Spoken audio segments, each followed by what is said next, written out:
What does a mathematician's parrot say? A polynomial.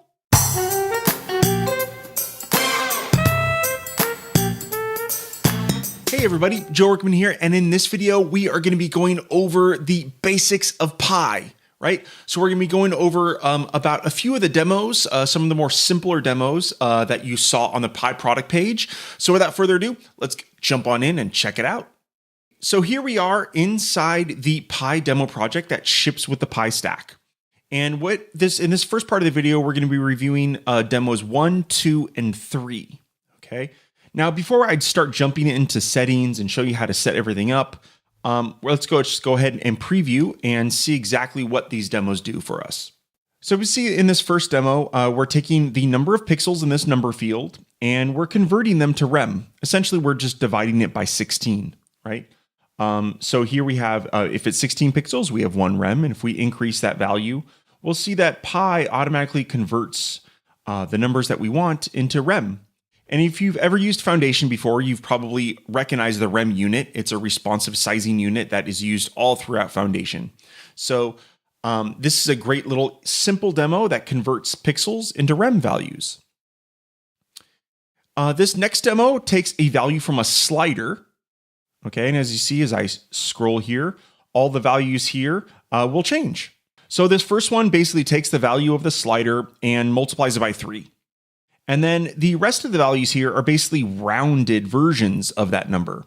So we have rounding at the ceiling, floor. We'll dive into what all these different values give us, but it's just great to know that we can derive different number values based off a slider as well. The third demo that we're going to be looking at in the first part of this video is demo 3. And this is a simple way of defining a radius of a circle. And here we find the perimeter and the area of a circle. And we see the actual formulas that we use over here. So this common mathematical, geometry where we can find the perimeter and areas of a circle just by defining a radius. And I just want to take a quick break out here.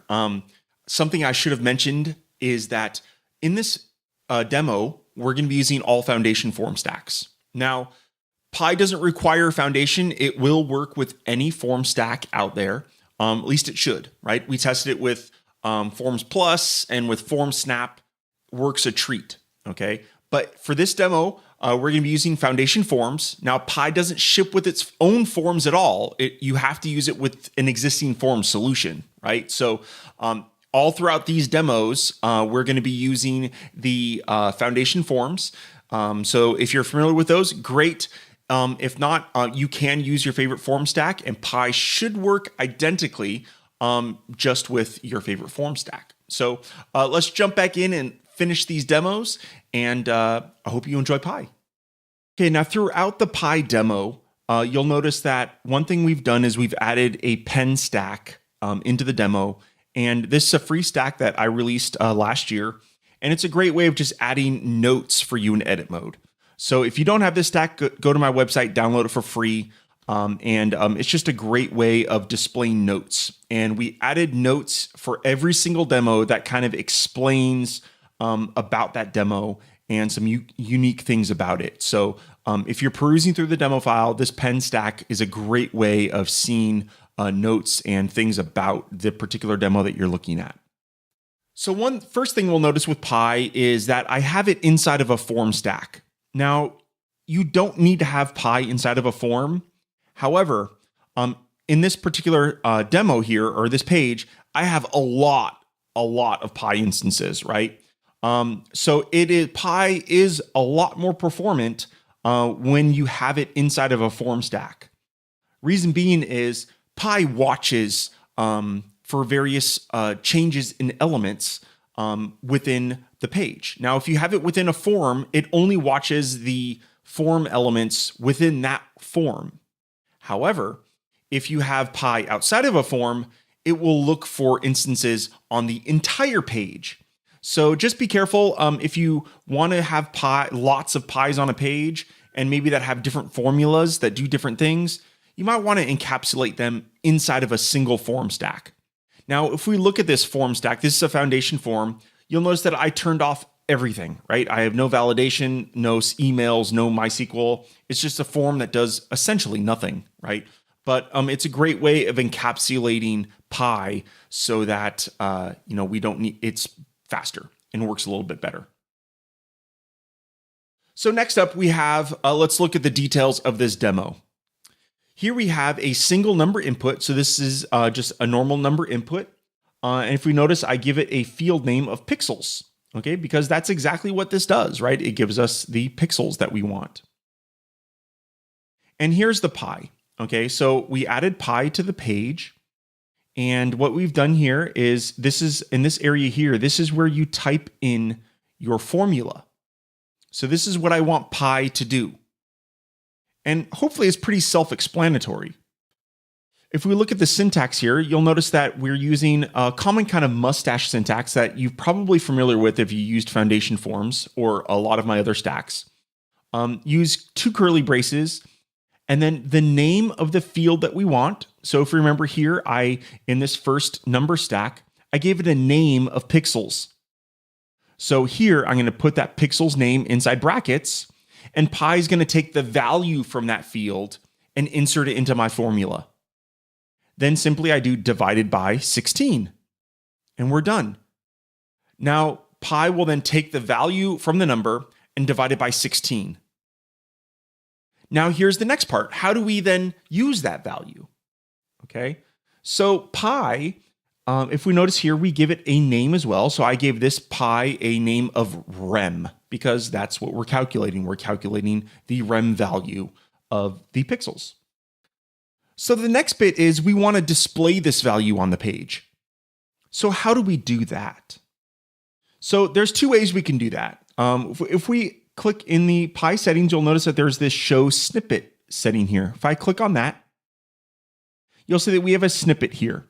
And basically this HTML snippet, if we put it anywhere on the page, Pi will replace that with the actual contents of the Pi, or so the results of your formula. Okay. Now, if you look inside there, you'll notice that there's also a class, Pi-rem. We can actually take that, if you notice, all that is Pi dash, and then the name that we defined inside the Pi settings. Okay, so Pi-rem, if I put that as a class on anything, it will replace that contents with Pi. So I have 2 examples here. Here is a header stack. And if you'll notice, this header stack has a lot of text in it. Okay. And the text here actually describes what Pi is going to be doing for us. But if we look at the settings, again, this is just a standard Foundation header stack. I can add a custom class, and I add Pi-rem to the class list. And if we preview this page again, you'll notice that here inside, it's going to take that header and it's going to replace the contents of it with the value that Pi calculated. Now let's look at this second one. If we look at this, here's another header, and it's a little bit different. Here I added some text, rem conversion, colon, and then I added the span that was from the snippet. So span class equals Pi-rem, close span. And then I added rem at the end. So what Pi is going to do is inside of this span, it's going to insert the number that we wanted, basically the results from our formula.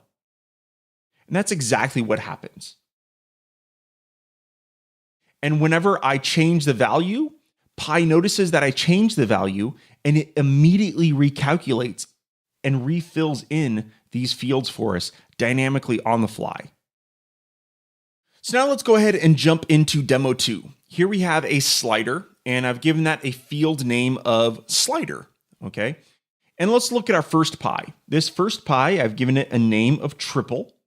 And what I've done is in my formula, I grabbed the value of the slider input, right, with curly brace, slider, and close those curly braces. And I multiply that by 3. Now notice here, multiplication is an asterisk, not an X, right? So that is common in all programming languages where multiplication is actually defined by an asterisk. So that's how you do your multiplication. So I'm taking my slider value and I'm multiplying that by 3. Now let's look at the next one, right? This is a little bit different. We have something called math.round. And then I'm doing the same formula as above. So I'm doing slider times 3. What is this math.round? Well, pi in your formulas, you can actually use the entire JavaScript programming language directly inside pi. And so that gives us a lot, right? It gives us a lot of really cool baked in mathematical functions that JavaScript has. And this one here is math.round. So this is your typical, it will round the number up or down. So if the number is greater than 0.5, it will round the number up. And if it's less than 0.5, it will round that number down, right? So let's see that in action. Here we'll notice that we have 2.25, and when we triple that, it is 6.75. Well, rounding will now round that number up because it's closer to 7. And if we keep going, here we have 8.25. Well, it will round that number down because it is actually closer to 8, right? So that's what rounding does. So if we go back, we'll notice that I did give this pi a name of round. And let's look at some of the other ones. Here we have ceiling. I gave this a pi name of ceiling. And this is a little bit different, right? Essentially what ceiling does is it will always round up. So it'll always go for the bigger whole number. But there's something else different about this. Instead of me putting in the slider times 3, I put in triple. So essentially what I'm doing is I'm telling this pi, go ahead and pick the value of triple, which is the first pi that we have here, and use that. This is powerful because it allows pi's to reference other pi's, right? So here, triple does slider times 3, and instead of doing slider times 3 again, I could just simply reference triple. So now I can use both values if I needed to. Now, if you only need to use one value, if you never need to know what triple is exactly, then maybe you just do it all in one. But if you need to have access to both numbers, it is very powerful that pi allows you to reference other pi instances by name. Very cool. Let's go down. Here we have math.floor, and we're referencing triple again. And that essentially will always round down. So even if it's 5.9, it will always return 5. It always goes down. This next one is a little bit trickier, right? The syntax is a little bit different than our math dot syntaxes. But here we surround our triple in parentheses, and then we do dot to fixed 1. And what this is going to do is it's going to round to the nearest 1 decimal place. So let's see all of those in action here. If I go here, we'll see that here I have 9.75. Rounding gives us 10. Ceiling gives us 10 because it always rounds up. Floor will give us 9 because it always rounds down. And then our decimal gives us 9.8 because that is the closest decimal for 1 decimal place. Pretty cool. Now to create all of those values that we were just looking at here, if we double click in these, you'll notice that I have triple, and then I use the little snippet, right? And in round, I have round colon, and then I use the little snippet. Very simple. And again, to see those snippets, we just simply go into our pi stacks. You can click the show snippet, and there is the snippet that you need to display the value of that particular pi stack. So here we are in demo 3, and here we're going to do a little bit of geometry. So in demo 3, we take a number input that we assign the name radius. So this number input has a name of radius, and that is going to be the radius of our circle. Now, if you've ever taken geometry, hopefully you have, you'll notice that the two famous equations for these are the perimeter is 2 pi r, and the area is pi r squared, right? So if we look at the pi here, I gave this obviously a name of perimeter. We are going to do a little bit of math. So here we have 2 times math.pi. Now this is a little special thing. You'll notice you've never seen this one before. This is another little bit of JavaScript. Math.pi is a special constant that you can use if you want to actually use pi, right? Because you could type in 3.14, which most people do, but as you probably know, pi is an infinite number. It's 3.1516. I'm not even going to continue going. I don't know what it is, but it is a big number that goes on for infinite. So math.pi is a very useful constant that you can use that's baked into JavaScript. So we're doing 2 times math.pi times radius. And that obviously gives us our perimeter. Our next one calculates the area of a circle. And you'll notice in here, we have a little bit more complex, right? We have math.pi times, and here's a new math function here, math.pow. This essentially gives us the power 2, right? So we have radius and 2. So that does the radius squared. So we have radius to the power of 2. And then if you notice inside there, I do parentheses, and then I do 2 fixed 2. Now you might want to ask, why did you do that? Because let's go ahead and I'm going to remove this 2 fixed 2. And we're going to do simply pi r squared. So we have pi radius squared. Let's see what the results of that are.